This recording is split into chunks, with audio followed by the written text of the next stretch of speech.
Haleluya. Puji Tuhan, selamat pagi dan salam sejahtera di dalam kasih Tuhan kita Yesus Kristus. Pagi yang baik ini mari kita menyediakan hati dan diri kita untuk bersama-sama mendengarkan firman Tuhan. Mari kita berdoa. Bapa di dalam surga, Bapa di dalam nama Tuhan kami Yesus Kristus, kami bersyukur untuk kasih karunia-Mu yang kami nikmati sampai pagi hari ini.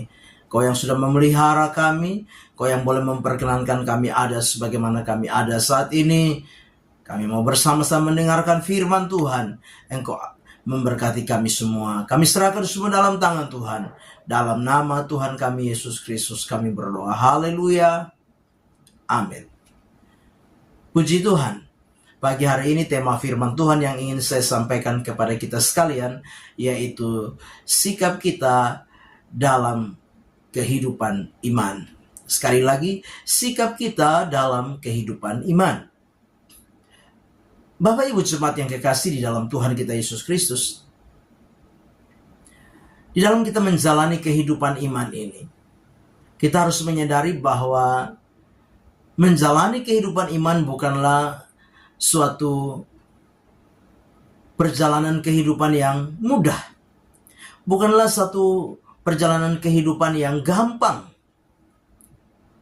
Kita harus memahami dan memiliki sebuah konsep di dalam hidup kita bahwa memang di dalam kita menjalani kehidupan iman kita sebagai orang-orang yang percaya kepada Tuhan, pasti ada banyak hal yang Tuhan izinkan setiap kita alami di dalam hidup ini. Kita harus sadar bahwa Yesus di dalam pernyataannya menyampaikan kepada murid-muridnya ketika mereka mengikuti dia. Yesus berkata, barang siapa mau mengikuti aku, ia harus menyangkal dirinya, memikul salibnya setiap hari, dan mengikuti aku. Bahkan Yesus sendiri berkata, barang siapa tidak memikul salibnya dan mengikuti aku, ia tidak layak menjadi muridku. Nah, konsep inilah yang harus ada di dalam setiap kehidupan kita sebagai orang percaya. Supaya kita mengerti, kita memahami bahwa di dalam kita menjalani kehidupan iman kita bukanlah satu perjalanan kehidupan iman yang mudah atau yang menyenangkan daging ini. Nah, itu sebabnya sebagai orang-orang yang percaya kepada Tuhan, bagaimana sikap kita di dalam kita menjalani kehidupan iman ini. Kalau kita perhatikan bersama-sama firman Tuhan di dalam 1 Petrus pasal yang ke-5, ayat yang ke-6 sampai dengan ayat yang ke-9, 1 Petrus pasal yang ke-5, ayat yang ke-6 sampai dengan ayat yang ke-9, kita bisa melihat di sana bersama-sama. Ada 3 hal penting yang harus menjadi sikap kita di dalam perjalanan iman kita. Yang pertama, di dalam ayat yang ke-6, yaitu rendahkanlah dirimu di bawah tangan Tuhan yang kuat. Yang pertama, dengan jelas ayat yang ke-6, karena itu rendahkanlah dirimu di bawah tangan Tuhan yang kuat, supaya kamu ditinggikannya pada waktunya. Jadi yang pertama, merendahkan diri kita. Di bawah apa? Tangan Tuhan yang kuat. Tangan Tuhan yang dahsyat, tangan Tuhan yang besar, tangan Tuhan yang ajaib. Kita perlu merendahkan diri kita. Bapak Ibu jemaat, ini memberikan sebuah pemahaman bagi kita bahwa apa? Kita itu lemah. Kita itu terbatas. Terbatas dalam segala hal. Jangankan kekuatan kita secara lahiriah ini. Firman Allah berkata bahwa manusia lahiriah ini akan semakin merosot, sehingga kekuatan secara lahiriah akan apa? Semakin menurun. Semua terbatas. Pengetahuan kita terbatas, kepintaran kita terbatas, kekuatan kita terbatas. Semuanya terbatas. Dibatasi, saudara dan saya ini. Bahkan umur pun dibatasi. Nah, itu sebabnya apa? Firman Tuhan mengingatkan kita, mari merendahkan diri di bawah tangan Tuhan. Tangan Tuhan yang kuat, yang dahsyat. Kita percaya ketika kita tiada terbatas, lemah, kurang, tiada berdaya, maka tangan Tuhan yang kuat dan dahsyat itu sanggup menopang kita, sanggup menolong kita, sanggup membela kita, sanggup mengangkat kita, bahkan apa? Meninggikan kita, ya, di dalam kita menjalani kehidupan iman ini. Dengan jelas, supaya kamu ditinggikannya pada waktunya. Bapak Ibu jemaat yang kekasih, kita percaya Tuhan mampu menolong kita. Kita percaya Tuhan mampu membela kita. Kita percaya. Tapi dari setiap pribadi kita belajar merendahkan diri kita di bawah tangan Tuhan yang kuat. Yang kedua, serahkan segala kekhawatiran kita kepada Tuhan. Dengan jelas ayat yang ke-7, serahkanlah segala kekhawatiranmu kepadanya, sebab Ia yang memelihara kamu. Jadi serahkan kekhawatiran kita. Tidak ada satu orang pun yang tidak pernah khawatir. Khawatir tentang masa depan, khawatir tentang apa? Tentang kehidupan sehari-hari. Khawatir tentang apa? Khawatir tentang, ya, kesehatan. Banyak hal yang bisa membuat seorang menjadi khawatir.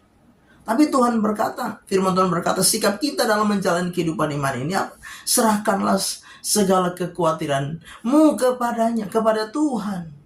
Sebab hanya Tuhan yang mampu memelihara kita. Bapak Ibu jemaat yang kekasih, kekhawatiran akan membuat kita apa? Kalau kita hidup terus dalam kekhawatiran, kita tidak akan pernah menikmati pemeliharaan Tuhan yang sesungguhnya di dalam hidup kita. Karena apa? Kita terus khawatir. Kita terus cemas, terus bimbang, ragu. Sehingga apa? Kita tidak pernah menikmati kehidupan yang sesungguhnya. Pemeliharaan Tuhan yang sesungguhnya di dalam hidup kita. Sebab itu Bapak Ibu jemaat yang kekasih, mari serahkan segala kekhawatiran. Mari serahkan segala kegalauan, kecemasan, kebimbangan kita. Serahkan kepada Tuhan, sumber pemelihara di dalam kehidupan kita. Yang ketiga, dikatakan yaitu apa? Sadar dan berjaga-jagalah. Di dalam ayat yang ke-8 dan ayat yang ke-9. Sadarlah dan berjaga-jagalah. Kenapa? Ada musuh, yaitu apa? Iblis. Iblis yang apa? Yang berupaya membuat perjalanan iman kita menjadi perjalanan iman yang apa? Gagal. Iblis berupaya dengan kelicikannya membuat supaya apa? Kita menjadi hancur di dalam perjalanan iman kita. Bahkan dengan jelas, iblis seperti singa yang mengaum-aum, sedang apa? Berjalan berkeliling untuk apa? Menelan orang yang dapat ditelan. Itu sebabnya sebagai orang-orang percaya sadar, berjaga-jaga, waspada di dalam hidup ini. Ya, ingat bahwa apa? Iblis tidak mau kita menjadi orang-orang yang apa? Sukses di dalam iman ini. Iblis tidak mau kita menjadi orang-orang yang berhasil dalam perjalanan iman kita. Dia berupaya bagaimana supaya kita gagal. Dia berupaya bagaimana supaya kita hancur. Dia berupaya bagaimana supaya kita mundur. Cara yang paling baik lewat kebenaran firman Tuhan, sadar, berjaga-jaga, waspada. Bahkan ayat 9 apa? Lawanlah dia dengan iman yang teguh. Ya, lawanlah dia dengan iman yang teguh. Jadi bukan asal-asal iman, tapi harus iman yang teguh, iman yang kuat, iman yang kokoh, baru bisa lawan iblis. Kalau iman-iman biasa-biasa, kita tidak akan mampu menang melawan iblis. Kita pasti kalah, dan akan kalah terus. Tapi kalau kita punya iman yang teguh, iman yang kuat, maka kita akan menjadi pemenang-pemenang di dalam perjalanan iman kita kepada Tuhan. Bapak Ibu jemaat yang kekasih, jangan terlena. Ya, jangan sampai kita menjadi apa? Kita menjadi makanan empuknya si iblis. Kita menjadi makanan empuknya, ditelan, sehingga kita menjadi orang-orang yang apa? Gagal di dalam iman. Gagal di dalam pengiringan. Gagal di dalam pelayanan. Mungkin dahulunya kita semangat melayani. Mungkin dahulunya kita adalah orang yang setia, yang rajin. Tapi kalau sekarang kita sudah mulai tidak setia. Kita sudah tidak mulai sungguh-sungguh. Ingat, jangan sampai kita sedang ada di dalam jebakan iblis. Iblis membuat kita menjadi mundur. Iblis membuat kita menjadi gagal. Iblis membuat kita menjadi tidak setia lagi.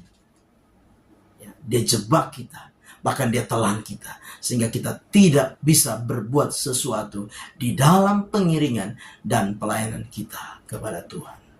Amin. Mari kita berdoa. Bapa di dalam surga, terima kasih. Pagi hari ini kami sudah dengar firman-Mu. Biarlah firman itu jadi rema, jadi berkat, jadi kekuatan bagi kami. Tolong kami Tuhan. Biarlah kami menjadi anak-anak Tuhan yang kuat, yang teguh, yang kokoh di dalam kami menjalani kehidupan iman kami kepada Tuhan. Kami serahkan hidup kami sepanjang hari dalam tangan Tuhan. Kami mau melangkah bersama dengan Tuhan di hari baru ini. Di dalam nama Tuhan Yesus Kristus kami berdoa. Haleluya. Amin. Selamat pagi. Tuhan Yesus memberkati.